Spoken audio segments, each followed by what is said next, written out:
අයිබෝන් ඔබ මේ එක්වන්නේ සිතිජය සංවාද වැඩසටහන සමග අද අපේ සංවාද වැඩසටහනට එක්වනවා කොළඹ විශ්වවිද්‍යාලයේ දේශපාලන හා රාජ්‍ය ප්‍රතිපත්ති අධ්‍යනාංශයේ ජ්‍යෙෂ්ඨ කතිකාචාර්ය ධම්ම දිසානායක මැතිතුමා අයිබෝන් ඔබතුමාට. අයිබෝන් ධර්මශ්‍රී. මම මුලින්ම මෙහෙම කිව්වොත් ඔබතුමා මම දැන් සඳහන් කරපු විදිහටම විශ්වවිද්‍යාලයේ බොහොම ප්‍රවීණ රට දන්න ආචාර්යවරයෙක්. ඒ වගේම අපි දන්න ඔබතුමා ශ්‍රී ලංකාව තුළ දේශපාලනය පිළිබඳව හොඳ කතිකාවතක් ඇති කරන නිතර තමන්ගේ අදහස් මාධ්‍ය තුලින් එළි දක්වන දේශපාලන කතා කරන විද්වතෙක්. ඒ වගේම අපි දන්නවා ඔබතුමා කාලයක් මේ දේශපාලන ප්‍රවාහයට සම්බන්ධ වෙලා හිටපු ආණ්ඩුකාරවරයෙක්. මම මෙහෙම හුවොත් ඔබතුමාගෙන් ධම්මදිසානායක කියන්නේ කවුද කියලා? ධර්මශ්‍රී ගොඩක් ස්තුතියි මට ආරාධනා කරාට.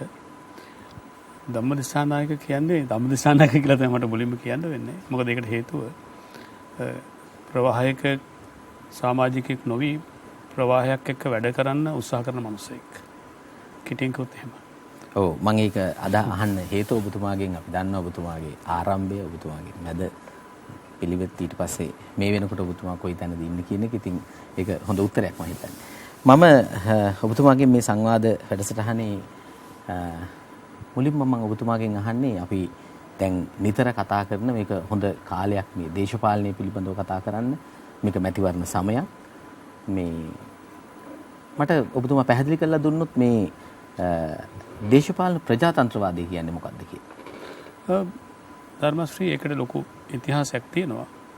ඒ කියන්නේ ප්‍රජාතන්ත්‍රවාදය පිළිබඳව සන්නාමගත සාකච්ඡාව යුරෝපයේ පදනම් කරගෙන ඉස්සරහට ආපු එකක්. මම එහෙම කිව්වේ ප්‍රජාතන්ත්‍රවාදයට අදාළ මූලික ගති ලක්ෂණ, මූලධර්ම, මූලිකාංග අපේ සමාජය තුළ කාලාන්තරයක් තිස්සේ තිබුණා.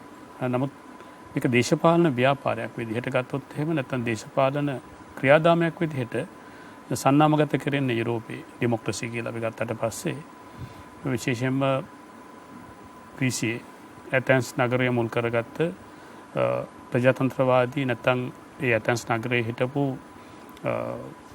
වහල් හිමියන් පමණක් සහභාගී වුණු ඍජුව සම්බන්ධ වෙන්න පුළුවන්කම ලැබුණු පාලන ආකෘතිය ඔවුන් හැඳින්වුවේ ප්‍රජාතන්ත්‍රවාදය කියලා. හැබැයි ඒක වෙනසක් තිබුණා.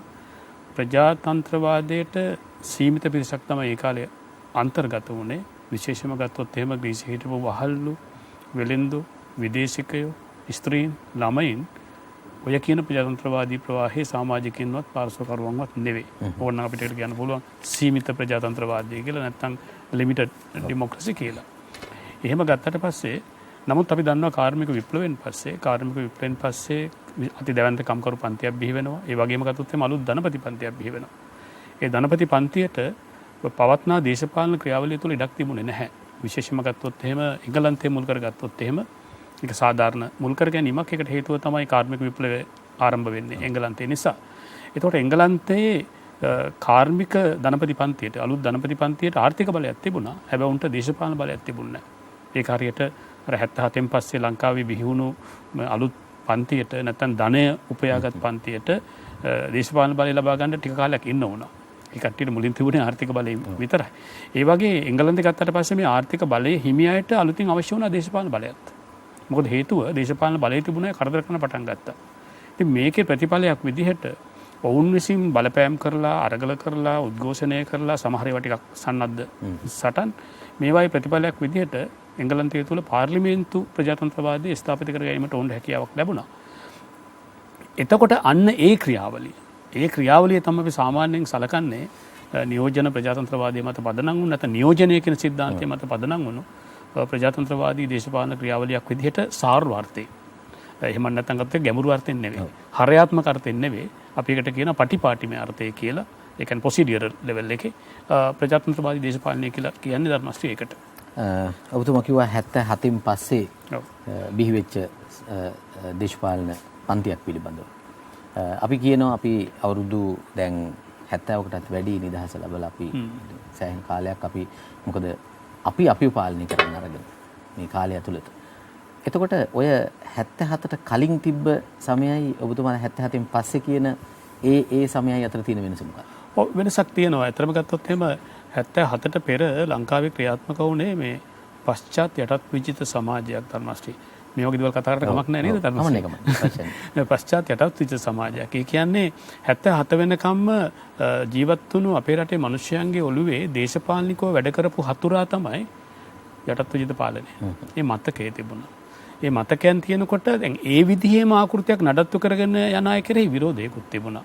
දැන් උදාහරණයක් විතර ගත්තොත් එහෙම 1947 ආණ්ඩු බලය ලබාගත් එක්සත් ජාතික පක්ෂ ආණ්ඩුව සම්බන්ධයෙන් තිබුණු බරපතල විවේචනයක් තමයි සුද්දන්ගේ ක්‍රමයේම ඉස්සරහට අරන් යනවා කියලා.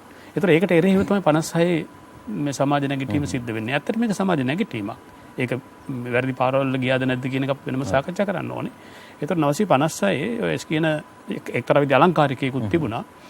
සංඝ වේද ගුරු ගෝවිකම් කරු කියලා පංචමහා බලවේගයක්. ඒතර ඒකත් එක්ක අත්පත් කරගත්ත ජයග්‍රහණය මේ සුද්දාට එරෙහිව රටකොට නැගීමේ ව්‍යාපෘතියක් විදිහට තමයි ගියේ. උදාහරණයකට ගත්තොත් එමේ ජාතික ඇඳුම අඳින කට්ටිය, සිංහලෙන් කතා කරන කට්ටිය, ඊළඟට ජාතික උත්සව, උදාහරණයකට අපි හිතන්නකෝ සරච්චන්ද්‍ර මහාචාර්ය සරච්චන්ද්‍රයන්ගේ නැගීම මේ සේරම ගත්තට පස්සේ ලෙස්ටර් ජේම්ස් පීරිස්ගේ අපේ කියන චිත්‍රපටි කලාව මේ සේරම ගත්තට පස්සේ 956න් පස්සේ එක්තරා විදිහේ අර ජාතික පුබුදුවක් ඇති වුණා. මම මේ හොඳ කියන අර්ථයෙන් නෙමෙයි කියන්නේ ධර්මශ්‍රී. ජාතික පුබුදුවක් ඇති වුණා. ඒතර මේ ජාතික පුබුදුව ඇති වෙන්නේ ලංකාවේ පාලකයන්ට එරෙහිව නෙවෙයි. අර මතකයේ තියෙන සුද්දාට එරෙහිව. ඒතර ඔය ක්‍රියාවලිය දිගටම එනවා. උදාහරණයක් විදිහට 1965 බලයටපත් වුණු ඩඩ්ලි සේනානායක මහතාගේ ආණ්ඩුවට පවා මේකෙන් පිටපණින්න බැරුව යනවා. ඒ තරම් මේක සමාජය තුළ මේ මොකක්ද කියන්නේ එබ්බෙව් 56 ව්‍යාපෘතිය. එතකොට 56 ව්‍යාපෘතිය තීරණාත්මකව පරාජය වෙන්නේ 77. එහෙම නැත්නම් මේ කෙනෙකුට චෝදනා කරන්න හදනව නෙවෙයි. හැබැයි මට හිතෙනවා මම මේ කියන එකට සමහර විරුද්ධ නිසා කිව්වේ මම හිතනවා කියලා. ඇත්තටම 977ට වඩා අපිට වැදගත් 975. ඔව්. මොකද 1975 සමගි පෙරමුණු ආණ්ඩුවේ හිටපු වාමාංශික සියලුම නායකයින් එකෙන් එළවනවා. මුදල් ඇමති හිටපු එන්.එම්. පෙරේරා සහෝදරයව. අධිකරණ ඇමති හිටපු කොල්ලින් ආල්සිල්ලා සහෝදරයව. මේ වගේ තව ගොඩක් අය හිටියා.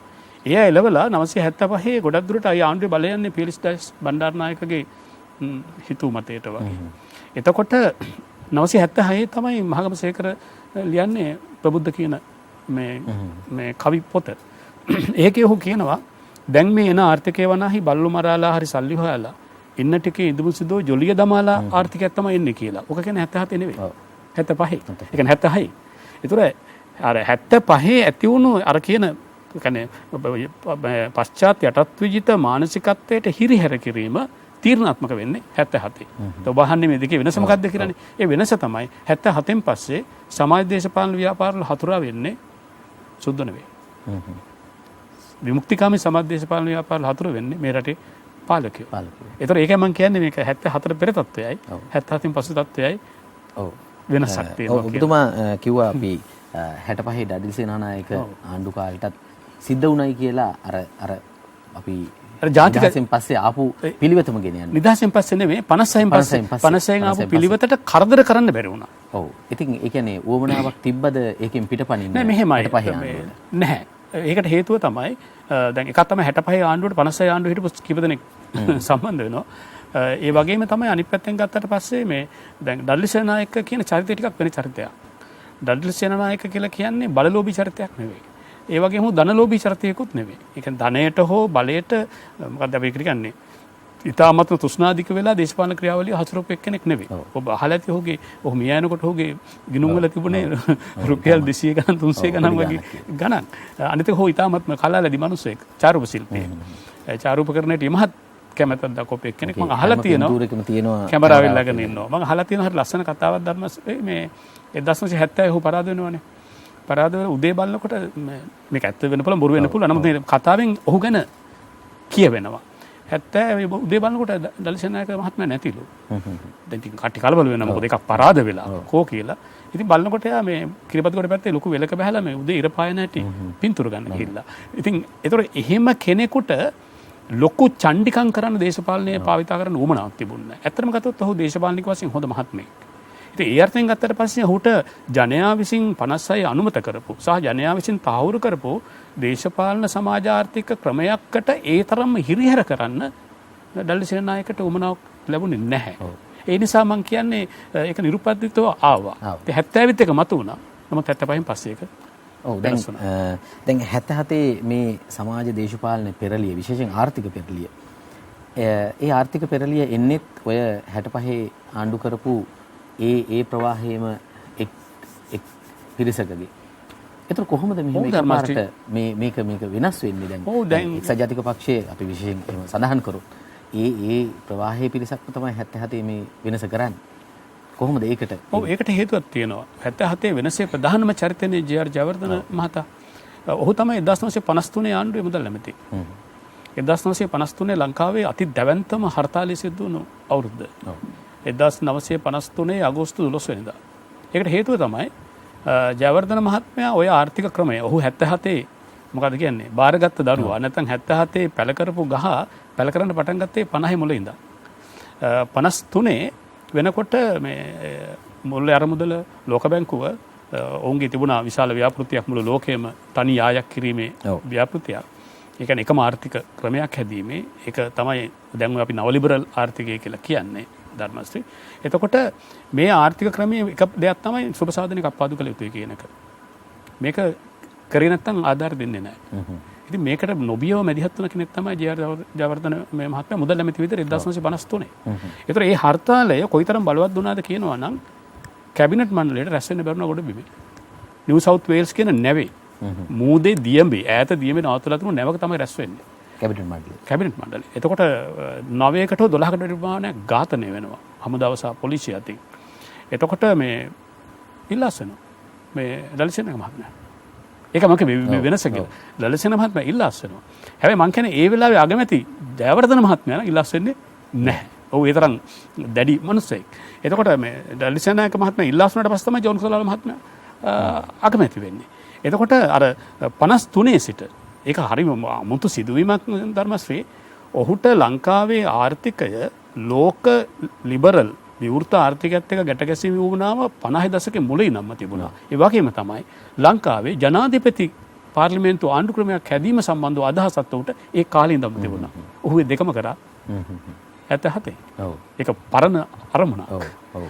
ඒ කියන්නේ කාලයක් තිස්සේ ආපු එක මම හිතන්නේ ඔහුට තේන්නේ නැති ඒ දැක්මට තමයි මම යන්නේ කියන එක. ඔව් 1964 මට මතක විදිහට මට සමහර ටිකක් ඔය අවුරුදු මතක වෙනවා.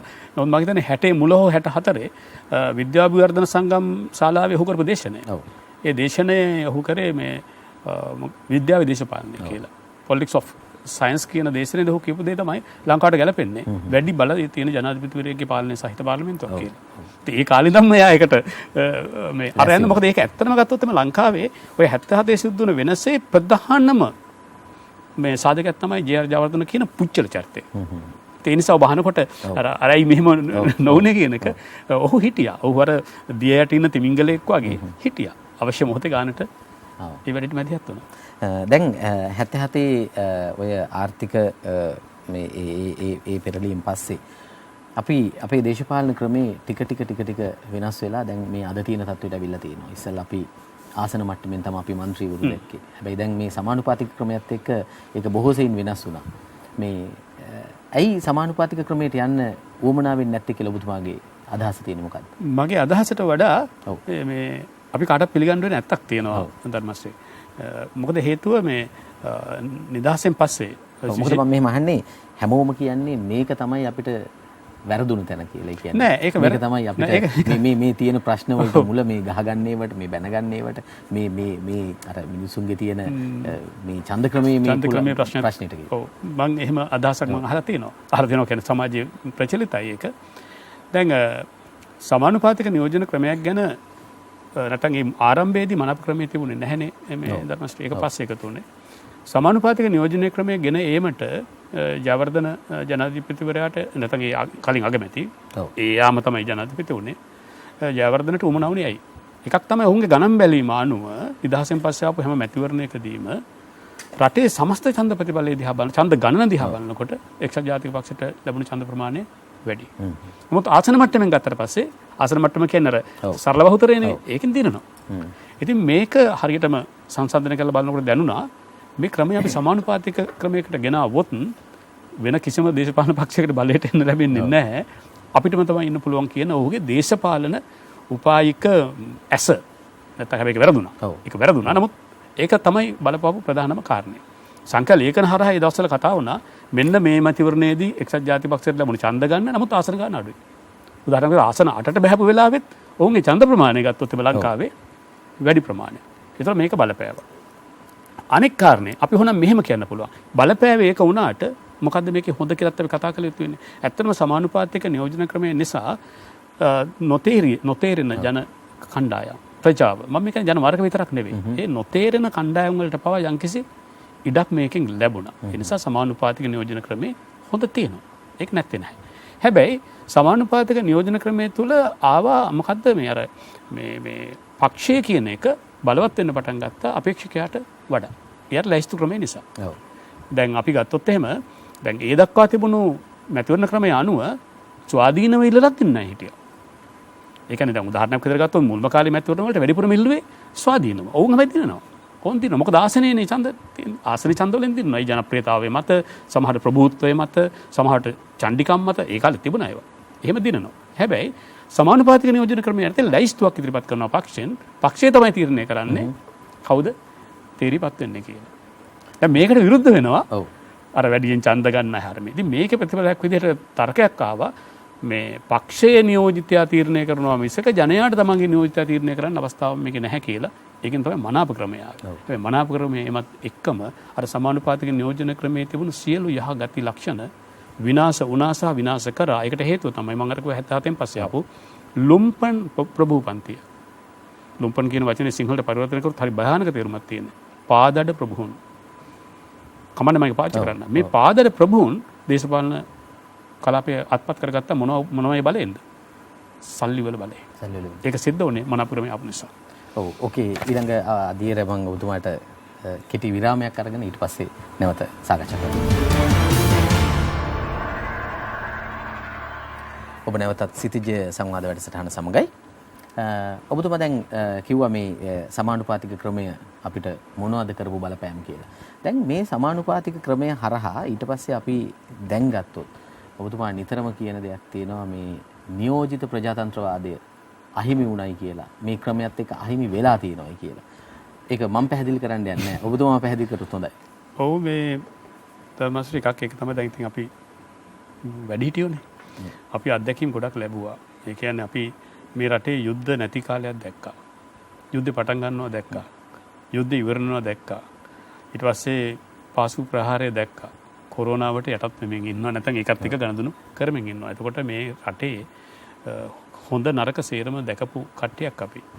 එතකොට මේ රටේ මම දකින එක ප්‍රධාන ප්‍රශ්නයක් තමයි ජනතාවට අයිතියක් දීලා නැහැ තමන්ගේ නියෝජිතයව කවුද කියලා තෝරන්න. ඒකට හේතුවක් තියෙනවා. විශේෂයෙන්ම අපි අර කලින් කතා කරපු සමානුපාතික මැතිවරණ ක්‍රමයත් එක්ක අනිත් පැත්තෙන් ආපු මනාප ක්‍රමය. මනාප ක්‍රමය නිසා මැතිවරණ ක්‍රියාවලිය වනාහි අතිශයින්ම වෙළඳපළ කරණය වෙච්ච ක්‍රියාවලියක් බවට පත් වුණා. ඒක ආකාර කීපයකට. එකක් තමයි අති දැවැන්ත ප්‍රචාරණ වියදමක් දරන්න ඕනේ. අනිත් පැත්තෙන් ගත්තොත් එහෙම එක්තරා විදිහේ තමන් එක්ක ඒක රාශි කරගත්ත කළු සල්ලි මිනිසුන්ට එක්ක බෙදා හරින්න ඕනේ. නැත්තම් ටකරන් ඔය එක එක මේවා දන්නවා කට්ටිය මෙහෙම කරන්න ඕනේ. ඒතර මෙහෙම සංස්කෘතියක් ඇති වෙන්න පටන් ගත්තා. මේ පටන් ගැනීමේ ප්‍රතිඵලයක් විදිහට වුණ දෙයක් තමයි පක්ෂය විසින් නාම යෝජනා දෙන්නේ අර සල්ලි වේදම් කරන්න පුළුවන් එක්කනට තමයි. මම අහලා තියෙනවා මම දැකලා නැහැ. නමුත් මම අහලා තියෙනවා මොකද මගේ සමහර අඳුරනාය ඔය පක්ෂවල නාම යෝජනා බාර දෙන සම්මුඛ පරීක්ෂණ වලට ගිහින් තියෙනවා. ඉතින් ගිය කීප දෙනෙක් මට කිව්ව දෙයක් තමයි මුලින්ම අහනවායි කියලා මේ කොච්චර වියදම් කරන්න පුළුවන්ද කියලා. දැන් මේක නෙවෙයි අහන්න ඕනේ ප්‍රශ්නේ. ඔබට කොයිතරම් දුරකට මේ රටේ මිනිස්සුන්ගේ ප්‍රශ්න හඳුනාගෙන ඒවා විසඳීම සම්බන්ධව මැදිහත් වෙන්න පුළුවන්ද කියලානේ. ඒක ඇහිලා නැහැ කොහෙවත්. ඇහිලා තියෙන්නේ කොච්චර වියදම් කරන්න පුළුවන්ද කියලා. දැන් මේකෙන් අපිට මේ ඛේද වාචකයේ තේරුම් ගන්න පුළුවන්. මේ නිසා වුණ දෙයක් තමයි පක්ෂය විසින් දෙනවා ඉල්ලීමේ අවසර පත්‍රය සල්ලි තියෙන නැත්නම් ඒක සල්ලි තියෙන මොන ආකාරයෙන්ද කියන එක අදාළ නැහැ. විශාල ධනස්කන්ධයක් තියෙන කට්ටියට හෝ එක්කෝ ඥාතීන්ට එහෙම නැත්නම් හිතවතුන්ට. මේක ක්‍රමයේ තුල ගොඩනැගුණා පක්ෂයේ ඒකාධිකාරය. ඇත්තටම කතා අපි මේ පක්ෂ කියලා කිව්වට මේවා පක්ෂ නෙවෙයි ධර්මශ්‍රී මේවා නිකන් පොඩි කල්ලි රංචු ඒ වගේ. ඉතින් අපි නැති හින්දා කියන්න එපා ගස් නැති රටේ තුත්‍රි ගහක් වගේ. මම මේ අපහසුට නෙවෙයි කියන්නේ. නමුත් පක්ෂ පිළිබඳව අපි හදාරන හැදෑරීම අනුව මේවාට පක්ෂ කිව්වට ඒවා එහෙමම නැහැ. එතකොට උන දෙයක් තමයි දැන් ජනයාට බෑ තමන්ගේ නියෝජිතයා විදිහට ඉදිරිපත් වෙන එක්කෙනාගේ නම යෝජනා කරන්න. අපි සාමාන්‍ය ගත්තොත් එහෙම දැන් නාම යෝජනානි බාර දෙන්නේ මේ ධර්මශ්‍රී. ඉල්ලුම් පත්‍ර නෙවෙයි දාන්නේ. එතකොට සම්මුඛ පරීක්ෂණත් නැහැනේ. තරග විභාගත් නැහැනේ. මිනිස්සු ඡන්දෙන්නේ තේරිපත් වෙන්නේ. දැන් වෙලා තියෙන්නේ මිනිස්සුන්ට තමන්ගේ යටි මහලෙන් ගත්ත කෙනාව මෙන්න මෙයා තමයි අපේ අපේක්ෂකයා කියලා ඉදිරිපත් කරන්න අවස්ථාවක් නැහැ. කොළඹ කියලා අපි කියමුකෝ ලේසියට තේරුම් ගන්න. කොළඹින් යෝජනා කරනවා උඹලාගේ අපේක්ෂකයා මෙයා කියලා. ඒ කියන්නේ මේ පක්ෂ ඒකාධිකාරය. හැබැයි ඒ පුද්ගලයා ජනතාව දන්නේ නැහැ. ජනතාව දන්නේ නැති නිසා වෙන කේද වාචකයක් තියෙනවා. ඒක තමයි දන්නවන්න එපයි. ඔව්. දැන් අපි දෙන්නම දන්න විශේෂයකට අපිට බහින්න වෙනවා. ඔව්. ඒක තමයි දේශපාලන සංනිවේදනය සහ දේශපාලන අලෙවිකරණය කියන එක. හරි. දැන් මේකෙදී ධර්මශ්‍රී වෙන දෙයක් තමයි අර මේ කොමඩිටි එක හුවමාරු භාණ්ඩය වෙළඳපොළට දැන් හඳුන්වලා දෙන්න ඕනේ. ඡන්ද වෙළඳපොළට අලෙවි කරන්න ඕනේ. ඡන්ද වෙළඳපොළට හඳුන්වලා දෙන්න ඕනේ. හඳුන්වා දෙන්න ඕනේ නම් ඉතින් විශාල ප්‍රචාරණ ආයතන වලට සල්ලි වේදම් කරන්න වෙනවා. මූණේ තියෙන කළු මකන මැෂින් ගන්න වෙනවා. බෙල්ලේ තියෙන කළුව මකන්න වෙනවා. ඉසකේ මේ කළු මේ ගොඩක් දේවල්. මම නිකන් සරලව කිව්වේ අපේ සාමාන්‍ය ජනයාට තේරෙන්න ඕන හින්දා. එතකොට මේ දන්නේ නැති භාණ්ඩය, ඒ කියන්නේ පොලිටිකල් කොමඩිටි එක, දේශපාලන හුවමාරු භාණ්ඩය එළියට කියලා දෙන්න මෙයා තමයි කියලා. ඒතර අති දැවන්ත ප්‍රචාරක වේදමක් දරන්න සිද්ධ වෙලා තියෙනවා.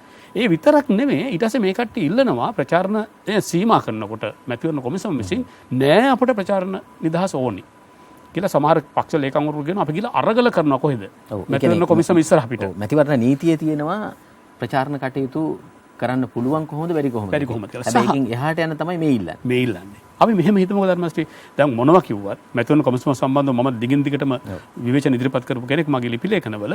නමුත් මම එකක් පිළිගන්නවා. මොකද හේතුව මේ මැතිවරණ කොමිසම අනුගමනය කරන්නේ මේ රටේ හදලා තියෙන නීති. ඒතර ඒ නීතිවල එක්තරා විදිහකට පෙනුමක් තියෙනවා අපිට මොකද්ද මේ ප්‍රජාතන්ත්‍රවාදය තමයි මැතිවරණ කියලා කියන්නේ කියලා. නැතුව බිස්නස් එකක් නෙවෙයි කියලා. එතකොට ඒක ඇතුලේ ගෙංගට යාම තහනම් කළා නැහැ. ගෙංගට යන්න පුළුවන්. මේ ඩෝර් ටු ඩෝර් කැම්පේන් කියලා මේ කියන්නේ අපේ විෂය ඇතුලේ. ඒතර එහෙම යන්න පුළුවන්. එතකොට දැන් එහෙම යාම ගැන නම් මගෙත් විරුද්ධත්වයක් නැහැ. දැන් ප්‍රශ්නේ තියෙන්නේ මෙහෙමනේ. මම සරලම උදාහරණයක් ගන්නම්. මම මගේ නියෝජිතයා විදිහට අපේක්ෂක ලයිස්තුවට මම ධර්මශ්‍රීගේ නම යෝජනා කරනවා. එතකොට නැත්නම් අපි තුන් මේ නිෂ්පාදක මණ්ඩලයෙන් අපි මේ කැමරාව මේ කරන අපේ සහෝදරවරු අපි අපේ නියෝජිතයා විදිහට ඔබ යෝජනා කරනවා. ආයි ඔබ එන්න ඕනද පෝස්ටර් ගහගෙන අපි ළඟට ඔබගේ අංකය කියන්න හරි නැත්නම් මං අහවලා කියන්න. අපි ඔබ ගැන දන්න හින්දානේ ඔබ යෝජනා කරේ. නාම යෝජනා. නොමිනේෂන්. යෝජනා කරාට පස්සේ ඔයා වාය අපිට කවුද කියලා දෙන්න ඕනේ නැහැ. අපි හොඳ හින්දා තමයි යෝජනා කරේ. අපි ඊළඟට යන්නේ ඡන්ද පොරට. දැන් මේකේ මහජන නියෝජිතයා ආයමත් ඡන්දදායකයාට අඳුන්වලා දෙනවා මම කවුද. ඒකට හේතුව තමයි මොවුන් මහජන නියෝජිතෝ නෙවෙයි.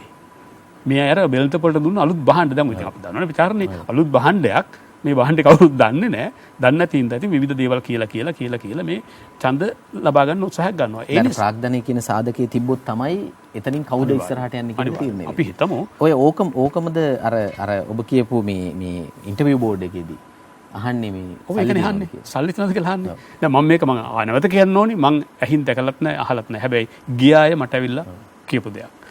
බෑ කියලා කිව්වා මට ඉතින් කියලා දුන්නා බෑ මේක කරන්න මම ඇයි කියලා. නෑ පළවෙනි ප්‍රශ්නේ මේකයි කියලා. මම කියන්නේ එක විවිධ පක්ෂ විශේෂයෙන්ම ලංකාවේ ප්‍රධාන දේශපාලන පක්ෂවල. ඒතර එහෙම ගත්තට පස්සේ පේරන දෙයක් තමයි අති දැවැන්ත මායා ලෝකයක් නිර්මාණය කරන්න සිද්ධ වෙනවා මේ සාමාන්‍ය ජනයාගේ ඡන්දය ලබා ගැනීම සඳහා. මේක මම හිතන්නේ ප්‍රජාතන්ත්‍රවාදයට අති දැවැන්ත කළු කුහරයක්. මොකද හේතුව ප්‍රජාතන්ත්‍රවාදය ඒකේ ගිලුණාට පස්සේ හොයාගන්න බෑ. ඒ නිසාම තමයි දැන් මේ දවස්වල කතා කරන සමහර සටන් පාඩ ගත්තොත් එහෙම ධර්මශ්‍රී හරිම මේ වියුක්තයි. ඇබ්ස්ට්‍රැක්ට්. උදාහරණයක් ගත්තොත් එහෙම අපි හිතමුකෝ මෙහෙම මම පැත්තකි කියන්නේ අපි නිකන් කියමුකෝ ඉන්දියාවේ නම් ටිකක් ගමුකෝ අපි කේරළ වල අභිමානය වගේ එකක් ගන්නවා. ඉතින් කේරළ වල අභිමානය අපිට තේරෙන්නේ නැහැ. ඊළඟට ගන්නවා මොකද්ද? අහවල් දිස්ත්‍රික්කයේ අනාගතය. ඉතින් ඒ අනාගතය මීට ඉස්සර මැතිවරණ 10කට විතර ඉල්ලා දිල්ලක් තියෙනවා. ඒක හැමදාම අනාගතය. ඒ අනාගතය ඉවර වෙන්නේ නැහැ. ඒ කියන්නේ හැමදාම ඒතර මිනිස්සු දුකෙන් ඉන්න ඕනේ මෙයාගේ අනාගතය එනකන්. ඒක කවදාවත් එන්නේ නැහැ. හරි නිකන් අර කැරට් ටලයක් ඉස්සරහින් එල්ලලා තිනකොට ඔටුවා යනවා. කැරට් ටලෙත් යනවා. ඒ වගේ මේක ඇතුලේ වෙලා තියෙන දේ තමයි අති දැවැන්ත මායාලෝකයකට මිනිසුන් අරන් යනවා. ඒ මායාලෝකයට ගැලපෙන විදිහට මොකද කරලා තියෙන්නේ? මිනිසුන්ව එන්න අඥාන කරමින් පවතිනවා. ඒතර අඥාන මිනිසයාට මේ මායාව තේරෙන්නේ නැහැ. තේරෙන්නේ නැති නිසා මේකට සදාකාලික ඡන්දදායක මේකට පුරවැසියෝ නෙවෙයි.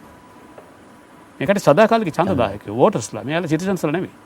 ඒතර මේ ක්‍රියාවලිය ඇතුළේ වෙන දෙයක් තමයි ලංකාව එන්නම අදානග්‍රහී පරිහාන ගත්තනකට යනවා මිසක් අපිට ඇත්තම දැන් නෑ නේද ධර්මශ්‍රී අපි කාවද යෝජනා කරන්න කියලා කියන්න කෙනෙක් අපිට යෝජනා කරලා නැහැ. දැන් මම මෙහෙම කිව්වොත් දැන් ඔය කාලයක් තිස්සේ ආපු මේ ක්‍රියාවලිය තුල හැමෝටම මේකට දැන් අලුතෙන් අපි හිතනවා දැන් මේ ක්‍රමය වෙනස් වෙන්න ඕන කියලා. හැබැයි මේ ක්‍රියාවලිය තුල එහෙම වෙනස් වෙන්න පුළුවන්ද? දැන් මේ තියෙන දැන් අපි හිතුවොත් එහෙම අපේ මේ sannivedanaya තියෙන දියුණුවත් එක්ක මේගොල්ලන්ට ඒකට ලොකු අවකාශයක් තියෙනවා මේ ඔබ ඔය කියන අලෙවිකරණයට. ඉතින් එතකොට මේක කොතනින්ද නවත්තගන්නේ? ඒක තමයි දැන් මේකයි නියාමනයක් අවශ්‍යයි. එකක් ඉතින් නියාමනයට අදාළ ප්‍රතිපත්ති සම්පාදනය කරයි කියලා හිතන්න අමාරුයි අපිට. මොකද ඒ කට්ටියමනේ නියාමනට විරුද්ධයිනේ මේ අදාළ තැන් වලට යන්නේ. නමුත් මම අපි නිකන් කියන එක හොඳයිනේ. දැන් උදාහරණයක් විදිහට මම නම් දැන් උත්සාහ කරන්නේ මම වෙනස් වෙන්න. මම අනිත් අය මට වෙනස් කරන්න පුළුවන් ද බැරිද කියන එක වෙනම දෙයක්. මම වෙනස් වෙන හැටි මම කීමෙන් ඉන්නවා. ඉතින් මෙහෙම අසාර්ථක වුණු පරාජයටපත් වුණු සමාජ ව්‍යාපාර ගොඩක් තියෙනවානේ ලෝකයේ මේ ධර්මස්ටි දැන් අපි හිතමුකෝ බුදුහාමුදුරන්ගේ අති දැවැන්ත විමුක්තිකාමී සමාජ ව්‍යාපාරය ජයග්‍රහණය කළා නැහැනේ ලෝකේ. පරාද වෙලානේ තියෙන්නේ. මොකද බොරුවට තියෙනවා. බොරුව තියෙනවා මිසක් ඇත්ත බෞද්ධය හොයාගන්න හරි අපිට අමාරුයි. ඉතින් ඒ වගේ ගත්තට පස්සේ අපිට මේ ක්‍රමය එකපාරම වෙනස් කරන්න පුළුවන් වෙයි කියන හැඟීමක් මට නැහැ. හැබැයි මම යෝජනා කරනවා යම්කිසි නියාමනයක් අවශ්‍යයි. මොකද හේතුව මම අනිත් රටවල් වලට මේක අදාළ වුණාට අපේ රට ගැන විතරක් මම කතා කරන්නම්. විශේෂයෙන්ම ප්‍රධාන කාරණා තුනක් සම්බන්ධව නියාමනයක් නැති වුණොත් එහෙම එකක් අපි පුජ්‍යලික ජීවිතෙත් විනාශ වෙනවා. අනිත් පැත්තෙන් ගත්තොත් එහෙම සමාජ ජීවිතෙත් විනාශ වෙනවා. කාටද කියන්න පුළුවන් ඔයාට වගේ පුජ්‍යලික ජීවිත විනාශ වෙනන්න කමන්නේ. හැබැයි සමාජ ජීවිත විනාශ කරන්න මොකද රට කියන එක හැමෝටම වැදගත් කියලා. එකක් තමයි ධනය. ධනය සම්බන්ධව අපේ තියෙන පෙළඹවීම නියාමනය විය යුතුයි. නැත්නම් අනිත් අයට හරිම කරදරයක් ඒක. එතකොට මාර්ගය මොකක්ද කියන එක වැදගත් නැහැ කාටවත්. ඕනි විදිහකට ධනය උපයනවා. අනිත් එක තමයි බලය. බලය සම්බන්ධව අපි සීමාවක් හදාගත්තේ නැත්නම් අපිට හොඳම ආදර්ශය ඉන්නවා දකුණු අප්‍රිකාවේ. Nelson Mandela. නෙල්සන් මැන්ඩෙලාට තිබුණා ඕන මැරණකම් ජනාධිපති කම්මියනකට හේතුව මොකද? ඔහු මැරෙයි කියලා හිතනකම් හිරේ හිටපු මිනිස්සෙක් දකුණු අප්‍රිකාවේ කළු ජාතිකයන්ගේ විමුක්තිය වෙනුවෙන්. ඒ කාටවත් නෑ කියන්න බෑ. ඕනිම පාර්ශවයකට මැන්ඩෙලාව ලෝක චරිතයක් විතර බාර ගන්න සිද්ධ වෙනවා නරක පැත්තෙන් නෙවෙයි හොඳ පැත්තෙන්. හැබැයි මැන්ඩෙලා මොකද කරේ? අයින් වුණා. ඊට පස්සේ යා කරේ මොකද? අයින් වීමේ සතුට භුක්ති විඳා මේ යනකම්. ඒ සැහැල්ලුව, ඒ සරලකම, ඒ සේරම භුක්ති විඳා. හැබැයි අපේ රටේ තියෙන ප්‍රශ්නයක් බලය දැහැගත්ත කෙනෙක් මොනම හේතුවක් නිසාවත් ඒ බලය අතහරින්න ඔහු කැමති නැහැ. ඒක ඇති වෙන්නේ නැහැ. ඇති වෙන්නේ නැහැ. ඒකට කියනවා අපි විමුක්තිය දෙනවා කියලා. ඒ ප්‍රශ්නේ තියෙන්නේ එහෙම දෙන්න ගත්තොත් මේ දෙන්න පටන් ගත්ත 1931 ඉඳන් මේ ධර්මශ්‍රී අවුරුදු 89ක්. අපේ රටේ මිනිස්සු කියන්නේ අමාත්‍යංශ 7ක බලය හම්බුනේ 1931. සෞඛ්‍ය අමාත්‍යංශ වයස අවුරුදු 89ක් පරණයි. අධ්‍යාපන අමාත්‍යංශ වයස අවුරුදු 89ක් පරණයි. ප්‍රවාහන අමාත්‍යංශ ගත්තොත් එහෙම එහෙම නැත්නම් ගත්තොත් එහෙම ස්වදේශී කර්තෘ පරිපාලන අමාත්‍යංශ ගත්තොත් එහෙම පළාත් සභා අමාත්‍යංශ පළාත් පාලන අමාත්‍යංශ ගත්තොත් අවුරුදු 89ක් මේවා පරණයි. හැබැයි ප්‍රශ්න අවුරුදු 89ක්ම පරණයි. අවුරුදු 89 අවුරුදු ප්‍රශ්න තවමත් තියෙනවා. ඒකෙන් ඇගවෙන දේ තමයි මේ ක්‍රමය අල්ලගෙන ඉන්න කට්ටිය මේ ක්‍රමය නඩත්තු කරනවා මිසක අලුත් ක්‍රමයකට එන්න දෙන්නේ නැහැ. ඒ නිසා මම අර කිව්ව නියාමන තුන එකක් තමයි ධනය නියාමනය කළ යුතුයි. අනිත් එක බලය. ඇරිස්ටෝටල් කියපු විදිහට නම් ලිංගික ආශාවත් නියාමනය කළ යුතුයි. ඇරිස්ටෝටල්ගේ එකක් මම කිව්වේ මගේ නෙවෙයි.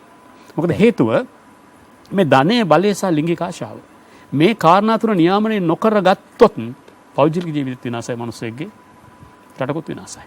ඒ නිසා මෙවැනි යෝජනාවක් අපිට අවශ්‍යයි. අපි ලිංගික කාරණේ පැත්තක දාමුකෝ. නමුත් මූලික වශයෙන් ගත්තොත් මේ රටේ ධනය ඉපීමේ ක්‍රියාවලිය නියාමනය කළ යුතුයි, බලය නියාමනය කළ යුතුයි. ඒ නිසා මට නම් යෝජනාවක් තියෙනවා. එකක් තමයි පාර්ලිමේන්තු මන්ත්‍රීවරයෙකුගේ දුර කාලය අනිවාර්යයෙන්ම වාර දෙකකට සීමා කළ යුතුයි.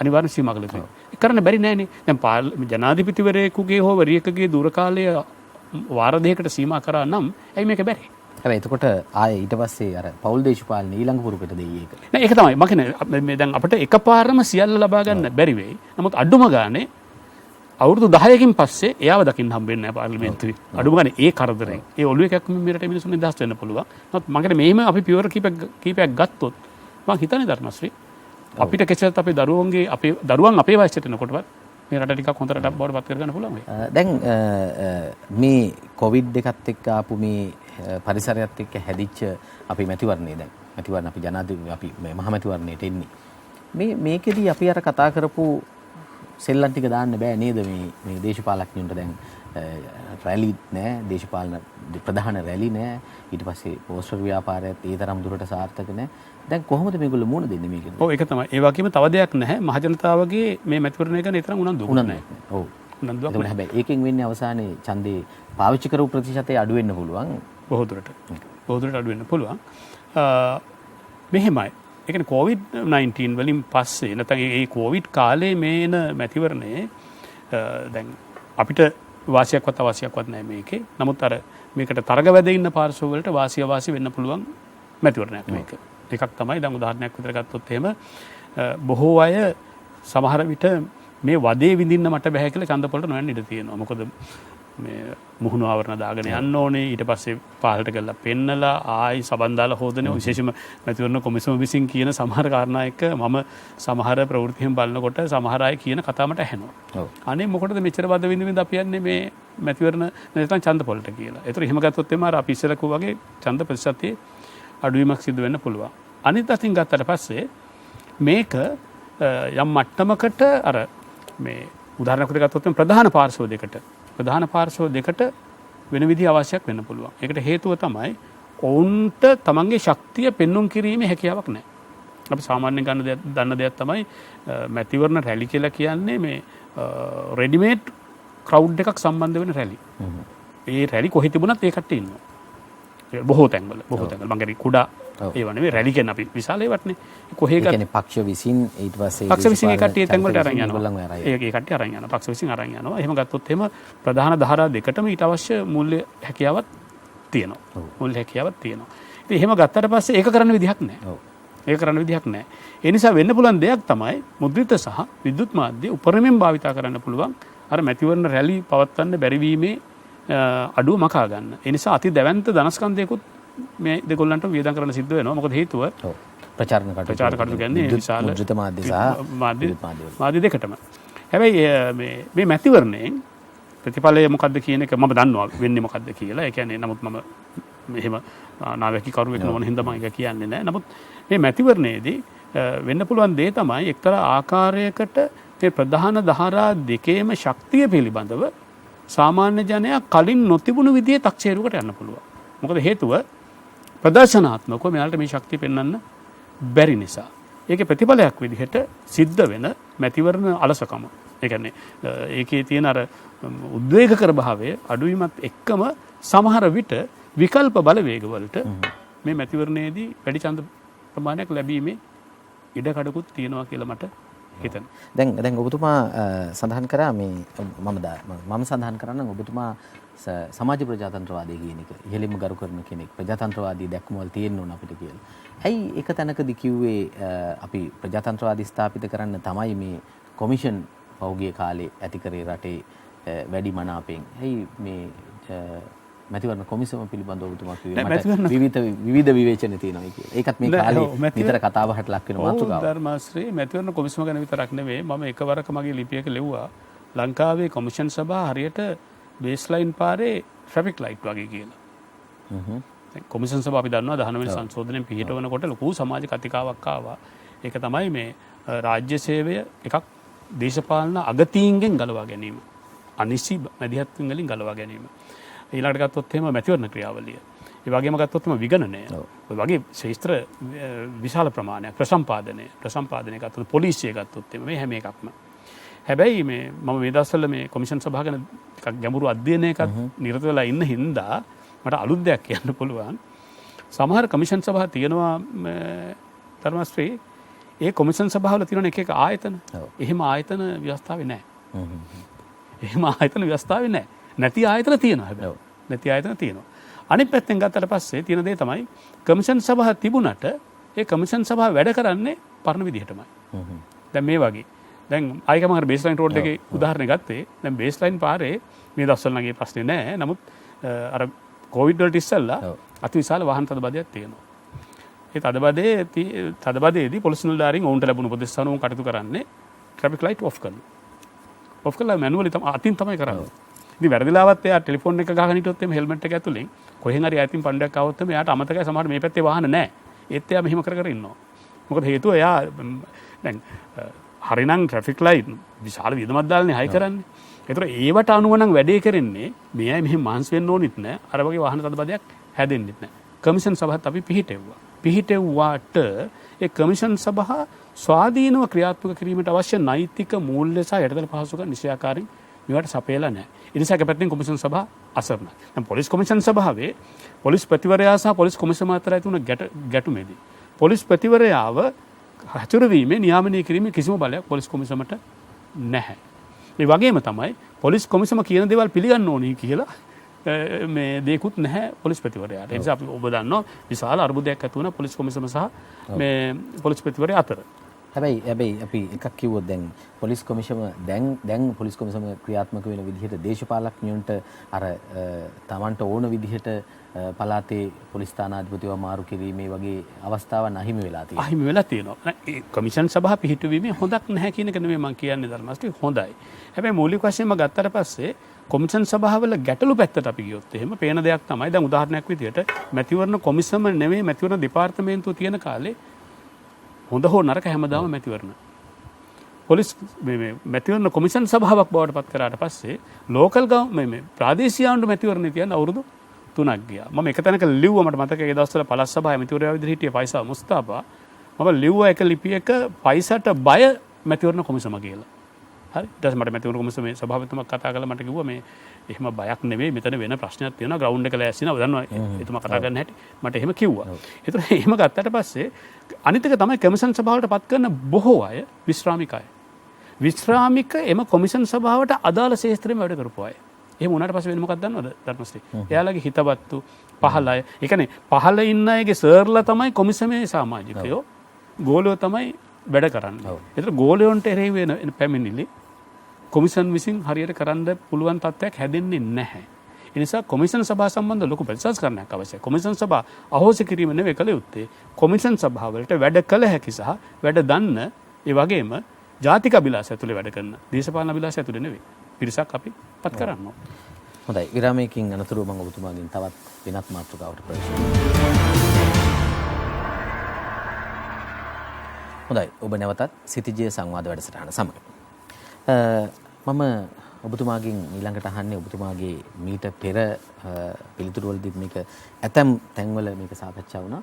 ඇයි අපිට බැරි තාමත් ජාතික ප්‍රතිපත්තියක් හදාගන්න? ඒක නේද මේ හැම දෙයකම මුල ඔබතුමා කිව්වා සෞඛ්‍ය ශාස්ත්‍රයට සෞඛ්‍ය දෙපාර්තමේන්තුවට අවුරුදු 89ක් වෙනවා කියලා. අමාත්‍යාංශයට. හැබැයි තාමත් අපි මේ ප්‍රශ්නවල ඉන්නේ කියලා. ඉතින් අපිට මේ උත්සාහය කීප සැරයක් ගන්න හැමෝම කියනවා. අපි ජාතික ප්‍රතිපත්තියක් හදනවා, අධ්‍යාපනයට හදනවා, අපි ආර්ථිකයට හදනවා කියලා. නමුත් ඒක පේන්නේ නැහැ. ඒකට මෙහෙමයි වෙන්න ඕනේ. ඇත්තම ගත්තොත් ඊටාම කෙටි පිළිතුරක් දෙනවා නම් ධර්මශ්‍රී ජාතික ප්‍රතිපත්තියක් හදන්න ජාතික වැඩපිළිවෙලක් තියෙන ජාතික ව්‍යාපාරයක් ආණ්ඩු බලය ලබා ගන්න ඕනේ. අපේ රටේ අපි ගොඩක් දුරට මේක මේ හැමෝටම අදාළයි. ඒ කියන්නේ පුච්චල කේන්ද්‍රීය දේශපාලන ව්‍යාපෘති තමයි තියෙන්නේ. අපි හැම මැතිවරණයකදීම ජනාධිපතිවරණයකදී වෙන්න පුළුවන්, පාර්ලිමේන්තු මැතිවරණයකදී වෙන්න පුළුවන්, පළාත් සභා ඡන්ද විමසීමකදී වෙන්න පුළුවන්, ප්‍රාදේශීය ආණ්ඩු ඡන්ද විමසීමකදී වෙන්න පුළුවන්. මේවායේදී අපි පුජ්‍යලික කාරණා උඩට ගේනවා මිසක් නැත්නම් පුජ්‍යල පෞරුෂය වෙන්න පුළුවන්, පුජ්‍යලයාගේ තියෙන දක්ෂකම වෙන්නට පුළුවන්. මේවා මිසක් ජාතික වැඩපිළිවෙලක් පිළිබඳව සාකච්ඡාව මම කියන්නේ ජනප්‍රිය මට්ටමට ඔසවා තබන්නේ නැහැ. දැන් උදාහරණයක් විදිහට ගත්තොත් එහෙම බොහෝ මැතිවරණවලදී ඉදිරිපත් වෙන මැතිවරණ ප්‍රතිපත්ති ප්‍රකාශන කියන ඒවා හරියට නිකන් අර රැස්වීමක ගෙල්ලන කොඩියක් වගේ. මේ මැතිවරණ ප්‍රතිපත්ති ප්‍රකාශන පිළිබඳව ගැඹුරු සාකච්ඡාවක් සමාජය තුළ නිර්මාණය වෙන්නේ නැහැ. හැබැයි මම එකක් කියන්න ඕනේ. ඒක තමයි දැන් 1970 සමගි පෙරමුණ ආණ්ඩුවේ ප්‍රතිපත්ති ප්‍රකාශනය ගැන සාකච්ඡාවක් තිබුණා සමාජය තුළ.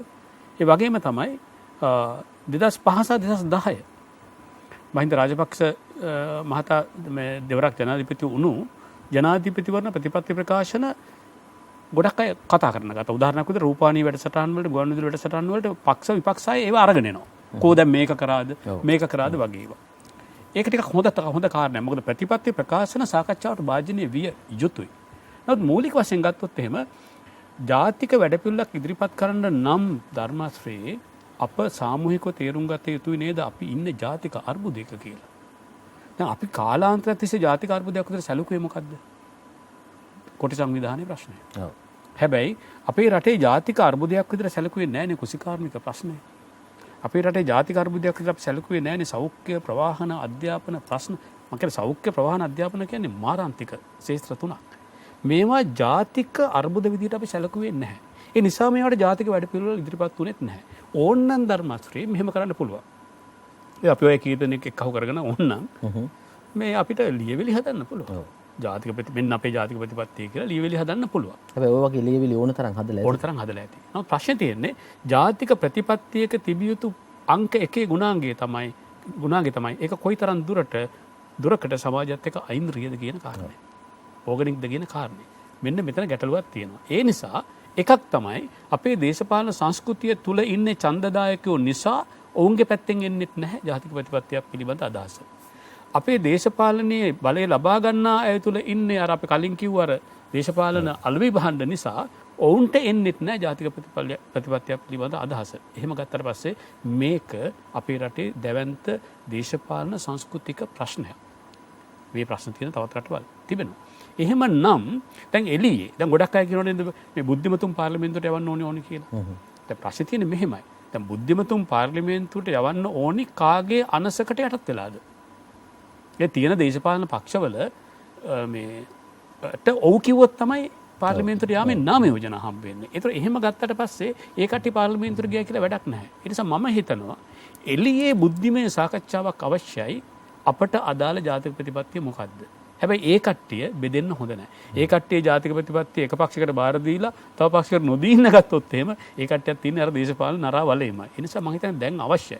ජාතික ප්‍රතිපත්තිය අවශ්‍යයි අපිට.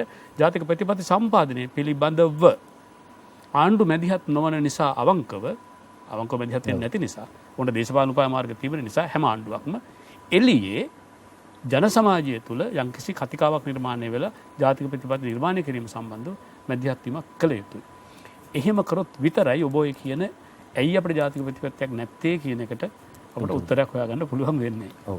දැන් ඔබතුමා මට මෙහෙම අහන්න හිතුණා. ඔබතුමා කොළඹ විශ්වවිද්‍යාලයේ දේශපාලන හා රාජ්‍ය ප්‍රතිපත්ති අධ්‍යයන අංශයේ ජ්‍යෙෂ්ඨ කතිකාචාර්යවරයෙක්. අපි මේ විශ්වවිද්‍යාල තුලින් අපි මේ ඒ රාමු ගැන කියලා ඔබතුමා ඔය කියපු දේවල් ගැන කියලා හොඳ පිරිසක් අපි එළියට දානවා. හැබැයි මේ පිරිසම තමයි ඊට පස්සේ අපි දකිනවා මේ දේශපාලන ප්‍රවාහය තුළ විශ්වවිද්‍යාලවල ඉගෙන ගත්ත හොඳ බුද්ධිමතුන් පිරිසක් ඉන්නවා. മന്ത്രിවරුන් වෙලා පළාත් සභාවල පාර්ලිමේන්තුවේ වගේ තැන්වල. හැබැයි ඇයි එහෙම හැදෑරීමකුත් තිබිලා මේ අලුත් පිරිසට බැරි මේක යම් මට්ටමකට ක්‍රියාවට නංවන්න? කෙටියෙන් කිව්වොත් ධර්මශ්‍රී හෘද සාක්ෂියක් නැතිකම. ඒ කියන්නේ අපි උදාහරණයක් විදිහට ගත්තොත් මම මෙහෙම කියන්න කැමතියි ඒක. අපි ඉන්නේ අති දැවැන්ත සංස්කෘතික ආගාධයක. ඒ කියන්නේ සංස්කෘතික වශයෙන් ගත්තොත් අර ගුවන් යානවල යනකොට එයාපෝට්ස් කියලා තියෙන අර පහළට කඩාන වැටෙන්නේ. මම කියන්නේ ඊට වඩා ගැඹුරුයි. ලොකු සංස්කෘතික ආගාධයක ඉන්නේ. ඒ කියන්නේ දැන් අපි අර මුලින් කතා කරපු නවලිබරල් ආර්ථික ක්‍රමයේ ප්‍රතිඵලයක් විදිහට වෙළඳපොළ කේන්ද්‍රීය ආර්ථික ක්‍රමයේ ප්‍රතිඵලයක් විදිහට මේ රටේ සිද්ධ වුණ අති දැවැන්ත සංස්කෘතික සංහාරයක්. ඒ සංස්කෘතික සංහාරය නිසා අලුත් પરම්පරාව දන්නේ නැහැ අපිට මෙහෙම සංස්කෘතික ලෝකයක්. අපිට මෙහෙම දේශපාලන ලෝකයක්. උදාහරණයක් විදිහට ගත්තොත් එම මේ වලාකුලෙන් බැසර මම කියන එහෙම අයිවෝ ඩෙනිස්ලා සුනිල් ශාන්තලා එහෙම හිටියන අපිට දැවැන්තයෝ තිමිංගලෝ හිටියනේ. දැන් මේ සංස්කෘතික ලෝකය එක්ක දැන් වෙන් වෙලා ඉන්නේ. වෙන් කරලා ඉන්නේ. ඒක කරේ වෙළඳපොළ විසින්. එතකොට එහෙම කරොත් විතරයි මේ අලුත් પરම්පරාවල් ටික තමන්ගේ පාරිභෝගිකව බවට පත් කරගන්න පුළුවන් වෙන්නේ. එතකොට දැන් මේ සංස්කෘතික හිදස දැන් මේ හිදස පුරවන්නේ නැති තාක් දුරකට විශ්වවිද්‍යාල වලින් පිට වුණයි කියලා ඒ කට්ටිය සමාජ වෙනුවෙන් කරන දෙයක් නෑ. මම උදාහරණයක් කියන්නම්. දැන් මම හිතන්නේ නම් පිටින් කොට කමක් නෑ. දැන් අපි අහපු සින්දු තියෙනවා. අපි අහපු ගීත තියෙනවා. මේ ගීත වලට අපේ දරුවෝ කැමති නෑ. අපි දරුවෝ කැමති නෑ. ඒ ගීතම ඊට පස්සේ කියන දැන් අලුත් කණ්ඩායමක් කියනවා ලංකාවේ අපි මචං කියලා. තරුණ කණ්ඩායමක් ඒ අය කියනවා. මම සරල උදාහරණයක් කියන්නම්. දැන් සෝමතිලක ජයමහසුරින්ගේ සැඳෑ අඳුරලව ගලන වෙලාවට හරුන් ලන්ත්‍රා මහත්මයාගේ මගේ නාමලේ බැඳී ආදරේ ගත්තට පස්සේ අපි 50 කැමති ගීත මේවා. හැබැයි ඒවා අපේ දරුවෝ ඇහෙනකොට කියනවා අනේ අනේ මේ channel එක මාරු කරන්න අපච්චි කියලා කියනවා. හැබැයි ඒක දැන් අපිම version එක වෙනස් වෙච්ච වෙනස්. අපිම channel කියන්න පටන් ගත්තා විතරයි දැන් කියනවා අනේ ෂෝක්නේ කියලා. දැන් මොකද නම් මේ අපිම channel කරේ? අර පරණ සංස්කෘතිය යාලා කොක්කක් දැම්මා. කොක්ක දාලා ආයි ගැට ගහන්න හදනවා. මේ අර වෙන් වෙච්ච රේල් මේක මොකද මේ කෝච්චි පෙට්ටි දෙකක් නැවත සම්බන්ධ කරන්න හදනවා. මේ පොඩි උත්සාහයක් අර ලේන ජාතකයේ අර ලේනී වතුර අයින් කරානේ පැටව බේරන්න මූදේ. බැරි වැඩක්. නමුත් උත්සාහය වැදගත්. දැන් අපිට ආපහු අවශ්‍යයි මේ ධර්මශ්‍රී අර අපේ මං කියන්නේ පරණ හැම දෙයක්ම හොඳ නැහැ. හැබැයි පරණ හැම දෙයක්ම නරකත් නැහැ. අලුත් හැම දෙයක්ම හොඳ නැහැ. ඒ වගේම නරකත් නැහැ. මේ තැනට අපි එන්න ඕනේ. මෙන්න මේ සංස්කෘතික පාලම හදා ගත්තොත් අපෝ කරන්ට් එක වැඩ ගන්න පටන් ගන්නවා. දැන් ඩිස්කනෙක්ට්. ඩිස්කනෙක්ට්. ඒතර ඒක ඇතුලේ විශ්වවිද්‍යාලවල ඉන්න තරුණ තරුණියන්ගේ මානසික මට්ටම ගත්තට පස්සේ මම අවුරුදු 94 ඉඳන් මම ඔවුන් එක්ක ගුරුවරයෙක් විතර වැඩ කරනවා. 86 ඉඳන් මම ශිෂ්‍යෙක් විතර හිටියා විශ්වවිද්‍යාලේ. ඒතකොට දැන් සෑහෙන වයසක අත්දැකීම් තියෙනවා මට. ඒතර එයාලගේ නැති ප්‍රශ්නේ තමයි එයාලගේ නැති කළා තියෙන්නේ ඒ කැලල අයින් කළා. ඒ කැලල මොකද්ද? සමාජ හෘද සාක්ෂිය කියන කැලල අයින් කළා. අපි උත්සාහ කරනවා. එතකොට ඒ සමාජ හෘද සාක්ෂිය නැති අයගෙන් එළියට ආවයි කියලා ඒකට තියෙන්න පුළුවන් පළවෙනි උපාධිය පශ්චාත් උපාධි කීපයක් තියෙන්න පුළුවන්. ඒ සේරම තිබුණත් එකම එක දෙයක් නැහැ. මොකද නැත්තේ සමාජ හෘද සාක්ෂිය. ඒ හෘද සාක්ෂිය නැතිකම ඇතුලේ ඔබයි මමයි ප්‍රාර්ථනා කරන රාමු වැඩපිළිවෙල එළියේ හැදෙන්න විදිහක් නැහැ. ඒ කට්ටිය මේ මොහොතේ නම් නිකම් පාරිභෝගික නැත්නම් පරිභෝජනය කරන මොකක්ද අපි කියන්නේ පාරිභෝගිකයෝ. පාරිභෝගිකයෝ පමණයි. අර මෙහෙම කිව්වොත් තරහ වෙයි. නමුත් අපි පොදුවේ මුහුණ දෙන ප්‍රශ්නේ තමයි අපිට කය මිස සිත නැති බඹලෝක අපි ජීවත් වෙනවා කියලා හිතනවා. ඔව්. කාලයත් එක්ක අපිට මේ සාකච්ඡාව ඉදිරියට ගෙනියන්න වෙන්නේ. ඔබතුමාගෙන් මම දැන් අහන ප්‍රශ්න වලට මට ඉතාමත් කෙටි පිළිතුරු වලින් මම බලාපොරොත්තු වෙන උත්තර ලැබෙයි කියලා. දැන් අපි මේ මැතිවරණය ගත්තොත් අපි මැතිවරණ සමයක් කියලා මම මුලින්මත් පටන් ගත්තා. මේ පාර්ලිමේන්තුවට අපි මේ නියෝජිතයෝ තෝරන්නේ. මේ හරහා තමයි අපේ සියලු ජනතාවගේ වැඩ කටයුතු සිද්ධ වෙන්නේ. මේ පාර්ලිමේන්තුව සමතුලිත කරන්න ඕනද නැද්ද? මොකද අපි දන්නවා ප්‍රධාන පක්ෂ දෙකක් තමයි හැමදාම අපිට මේ ධාරාවේ ඉන්නේ. මොකද ඔබතුමාගේ අදහස? මෙහෙමයි. දැන් මේ පාර්ලිමේන්තුවක් සමතුලිතය වෙනවා කියන එකේ හොඳක් තියෙනවා ධර්මශ්‍රී අපේ රට දියුණු දේශපාලන සංස්කෘතියක නම් සිටින්නේ. හැබැයි ඒ කොන්දේසිය නෑ අපිට. අපි ඉන්නේ දියුණු දේශපාලන සංස්කෘතියක නොවන නිසා පාර්ලිමේන්තුවක් සමතුලිත වෙනවා කියලා කියන්නේ ආණ්ඩුවක් ගෙනියන්න බෑ. ඒ නිසා මම කියන්නේ කවුරු හරි එක බලවේගයක් ශක්තිමත්ව ආණ්ඩුවක් පිටවන්න. නැත්නම් අර 2020 කාලේ අපි මුණ දුන්නු හැබැයි අසීමිත බලතලයක් ලැබුණා. නෑ ඒක නෙමෙයි මම අසීමිත එක නෙමෙයි මම කියන්නේ. ඒ කියන්නේ යම්කිසි විදිහේ ඒ කියන්නේ තීරණාත්මක බලයක් ඕනි යම්කිසි පාර්ශවයකට ආණ්ඩු බලය පිහිටවන්න. නැත්නම් වෙන දෙයක් මම කියන්න. වෙන දේ තමයි එහෙම මෙහෙට පයින් එක මෙහෙන් එහෙට පයින් එක මේ අර ලංකාවේ එහෙම නෑනේ මේ ඒක මොකද දියුණු දේශපාලන සංස්කෘතියක් නැති නිසා සමතුලිතය වුණොත් එහෙම මම හිතන්නේ ආණ්ඩුකරණය සෑහෙන අමාරු වෙනවා. ඒකෙන් සමාජයට වෙන්නේ හොඳද නැද්ද කියන එක නෙවෙයි මම මේ කියන්නේ. මොකද ශක්තිමත් මේ පාර්ලිමේන්තුවක් අවශ්‍යයි. කාගේ හරි.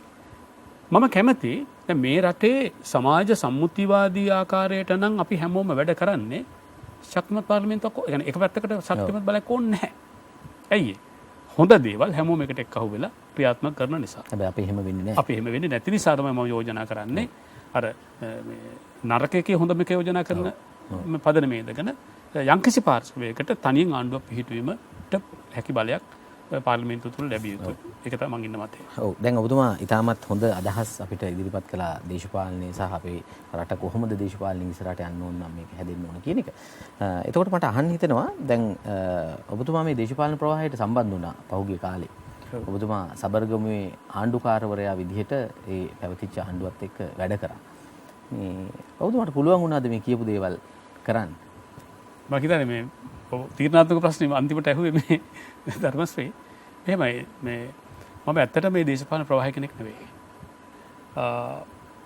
පෞද්ගලිකව ඔබ දැනගත්තට මම මේක මෙතන අපි පොදු සමාජයට කතා කරන නිසා මම කියන්නම්. මම මේ දේශපාලන ප්‍රවාහය 2020 වෙනකම් විවේචනය කරපු කෙනෙක්. ඔව්. ඒ කියන්නේ විවේචනය කරා. මගේ ලියවිලි හැම එකම මම විවේචනය කරා. මේ එතකොට මම ඒ ආණ්ඩුවේ න්‍යාය පත්‍රයකට නෙවෙයි අතන වැඩ කරේ. පළාතේ න්‍යාය පත්‍රයකට අනුව. ඒ කියන්නේ 21 ලක්ෂයක් විතර මේ සෙනගක් හිටියා. විශේෂයෙන් මම ඔබට කියන්න එක කාරණයක් දැන් මම ගියාට පස්සේ එක් දේශපාලන පක්ෂයකට අයිති කට්ටිය ඇවිල්ලා මට කියන්න ගත්තා ඔබව පත් කරේ අපේ පක්ෂයේ නායකයා. ඒ නිසා ඔබ වැඩ කළ යුත්තේ අපිට පක්ෂව පමණයි කියලා. මම ඔවුන්ට දුන්න උත්තරේ තමයි මම ජනාධිපතිතුමාගේ පරිපාලන නියෝජිතයා මිසක දේශපාලන නියෝජිතයා නෙවෙයි කියලා.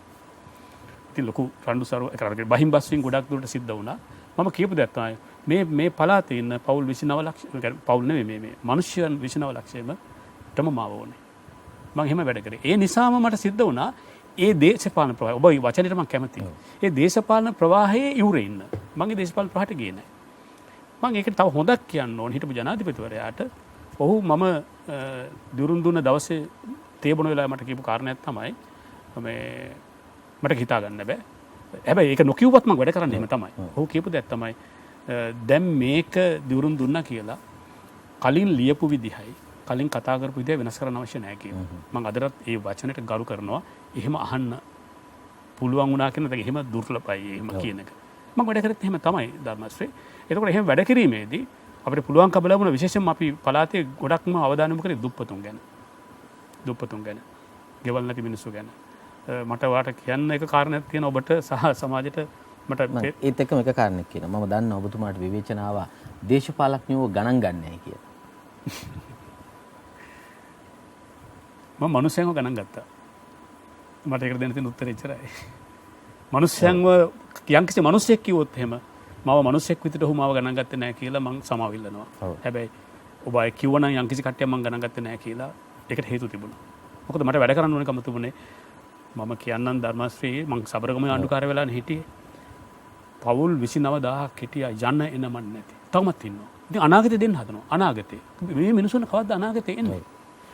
උඩරංවල පාර අවුරුදු 38ක් කිලෝමීටර් 16ක්. මිනිස්සු වාහනේ අරගෙන පාරේ තියලා තියෙන්නේ ත්‍රිවිල් වල එනවා කිලෝමීටර් 8ක් විතර ඇතුළට. පෙරේද මට කතා කරලා කියනවා උඩරංවල පාරේ ඒ ජනතාවගේ නියෝජිතයෝ මම බලන්න ඉන්න ඕනේ කියලා. මම කොහේ ඉඳලා හිටලා මම රූපවාහිනියේ ඉන්නවා බලන්න කියලා. කොහොම නෑ අපිට ඇවිල්ලා බලලා ස්තුති කරන්න ඕන. මම කොහොම මම දන්නවා. ඕගොල්ලෝ උඩරංවල පාරට ස්තුති කරන්න එන්නේ කිසි ප්‍රශ්නයක් නෑ. කාටවත් නොදන්නවා. මම ওই පාර දකින්න ආසයි. අවුරුදු 38ක් කරලා නැති පාරක් නේ. මම ඇවිල්ලා බලලා යන්න සද්ද නැතුව එන්න එපා කියලා. ඉතින් ඊළඟට මට තව කෙනෙක් කතා කරලා කිව්වා අපි දැන් මේ නිදා ගන්නව බයන්න නැතුව සර්පියොත් නැහැ වැස්සත් නැහැ කියලා. අපි අපේ ගෙදර කියලා වැඩසටහනක් පටන් ගත්තා ධර්මශ්‍රී. මේ අර දුප්පත් මිනිස්සුන්ට ගෙවල් හදලා දෙන්න. ඉතින් මං කියන්නේ මේවා පුජ්‍යලක වැඩ නෙවෙයි. මම වියදම් කරේ මගේ සල්ලිත් නෙවෙයි. මං වියදම් කරේ මගේ ශ්‍රමයයි කාලයයි. හැබැයි ඒකට මට වැටුප් හම්බුණා. ඒ කියන්නේ මේවා මේවට මට කවුරුත් ණය ගෙවන්න ඕනේ නැහැ. මම මේවට මට ඡන්ද දෙන්න ඕනේ නැහැ. මේ රටේ මිනිස්සුන්ගේ සල්ලි මං රටේ මිනිස්සු වෙනුවෙන් වැය කරන්න අවශ්‍ය මේ සැලසුම් කරා තනියෙන් නෙවෙයි. අපි කණ්ඩායමක් විදිහට මම අමාත්‍යංශ වලට කිව්වේ ඕගොල්ලෝ වෙනම අමාත්‍යංශ වෙන්න පුළුවන්. හැබැයි මෙතන එක පවුලක්. අපි එකට වැඩ කරමු. මොකද මිනිස්සු දුක් විඳින එකට කියලා. ඉතින් ඒ නිසා දේශපාලඥයෝ ගණන් ගත්තේ නැහැ කියන එකට මට කියන්න වෙන ඕම ගණන් ගත්තේ නැහැ. හොඳයි. අවසන් වශයෙන් මම මේ ප්‍රශ්නේ අහුවේ නැත්නම් හොඳ නැහැ. ඔබතුමා අපි දන්නවා ඔබතුමාගේ මුල් කාලේ, ඔබතුමාගේ තරුණ කාලේ දේශපාලන හැසිරීම කොහොමද තිබ්බේ කියලා දේශපාලන කියන්නේ සමාජ දේශපාලන හැසිරීම. ඔය නිර්මල් රංජිත් දේවසිරි මහත්මයාලා වගේ ඔබතුමාලා එක වෙනමම කට්ටියක් හිට මම දන්නේ මම ඉන්නම තියෙන එක්ස් කණ්ඩායම. එක්ස් කණ්ඩායමේ ඉඳලා ඊට පස්සේ විශ්වවිද්‍යාලයේ ජ්‍යෙෂ්ඨ කතිකාචාර්යවරයෙක් වෙලා ඊට පස්සේ අපි දන්නවා ඔබතුමා බැසිල් රාජපක්ෂ මහත්තයාටත් බොහොම ළඟින් හිටියා. ඊට පස්සේ මෛත්‍රීපාල සිරිසේන මහත්තයා ආණ්ඩු කාලේ ඔබතුමා ආණ්ඩුකාරවරයෙක් වුණා. මේ එහෙම ඉඳලා අපි මේ හැමෝම හිතන්නේ නැති අර ආණ්ඩුකාරවරයාගේ භූමිකාව කරනකොට ඔබතුමා දේශපාලනයට එයි කියලා. ඇයි ආවේ නැද්ද? එන්න අවස්ථාවක් හම්බුනේ නැද්ද? නෑ රතුපුරයත් ඒක හිතුවා. මගේ සමහර මිතුරෝ බියනුත් හිටියා. මං ආස නෑ. එකක් මං ආස නෑ. මේ අනිත් එක තමයි මේ මං හිතන්නේ ලංකාවේ මේ මම තමයි මේ දේශපාලන පක්ෂයකට උදව් නොකරපු. ඒ කියන්නේ දේශපාලන ප්‍රවාහයකට උදව් නොකර ඒක විවේචනය කරද්දී ඒ පාර්ශවයෙන් ආණ්ඩුකාරකම හම්බුන එකන. ඒක මම දැනගත්ත මට මේක වගකීමක් විදියට. වගකීමක් ගත්තට ඔය වගකීම් ටික ඉෂ්ට කරන්න ගියා. ඇත්තටම ගත්තොත් මේ මෙහෙම පාර්ලිමේන්තුවක මම ඉන්න කැමති නැහැ ධර්මශ්‍රී. මම ඉන්න කැමති පාර්ලිමේන්තුවක් මගේ ජීවිත කාලේ හැදේ කියලා මට විශ්වාසයකුත් නැහැ. මට ඊට වඩා හොඳයි මිනිසුත් එක්ක මේ සාකච්ඡාව කරමින් මිනිස්සු මගේ ළඟ අඬනවට මං කැමති. ඒ වගේම මං කැමති මිනිස්සු ළඟ අඬන්න. මොකද හේතුව මම මගේ මිතුරෙකුට දවසක් කිව්වා මගෙත් එක්ක විශ්වවිද්‍යාලයකට ඉගෙන ගත්ත මගේ රෝමා මගේ විවාහයට අස්සම් කරපෙන්නන. ඔහු නියෝජ්‍යමිත කෙනෙකුත් වුණා. මම එයාට කියපු දේ තමයි නම නොකිය ඉන්නම් මම ඔහුට කිව්වා මේ අඩුම ගානේ මේ රටේ මිනිස්සුන්ට දුක හිතනකොට බයක් සැකක් නැතුව අඬන්න පුළුවන් මිනිස්සු ටිකක් ඉන්න ඕනේ මේ රටේ කියලා. ළඟට ඇවිල්ලා අනේ මට මේ දේ වුණා මල්ලි කියලා. මම කියන්නේ මම එහෙම ඉන්න කැමති. මෙහෙම පාර්ලිමේන්තුවක නම් මම කවදාවත් සමාජිකයෙක් වෙන්න කැමති නැහැ. ඒ නිසා මම කැමති නැහැ. හොඳයි. ඔබතුමාගේ වටිනා කාලය අපි සමග බෙදාගත් එකට බොහොම ස්තුතියි. අපි මේ වැඩසටහන තුළින් ඔබතුමාට ස්තුතිය පුද කරනවා. ඒ වගේ මට තප්පර 30ක් දෙන්න මේ ධර්මශ්‍රී මම ඊටාම සතුටු වෙනවා ඔබ වැඩසටහන මෙහෙවන හැටි සහ මේ ඔබගේ සවන් දීමේ ගුණාංගයට සහ මේ එන කෙනාව මේ කොහොමද කතා කරවන්නේ කියන එක සම්බන්ධයෙන් ඔබ තරම් හපනෙක් මට මෑත කාලේ හම්බෙලා නැහැ. ගොඩක් ස්තුතියි මම ගෞරව කරනවා ඔබට. බොහොම ස්තුතියි. සිටිජේ සංවාද වැඩසටහන සමග අද එක්ුණේ කොළඹ විශ්වවිද්‍යාලයේ දේශපාලන හා රාජ්‍ය ප්‍රතිපත්ති අධ්‍යයන අංශයේ ජ්‍යෙෂ්ඨ කතිකාචාර්ය ධම්ම දිසානායක මැතිතුමා. අපි වැඩසටහන මෙන්න අවසන් වුණා. සමටම සුබ දවසක්.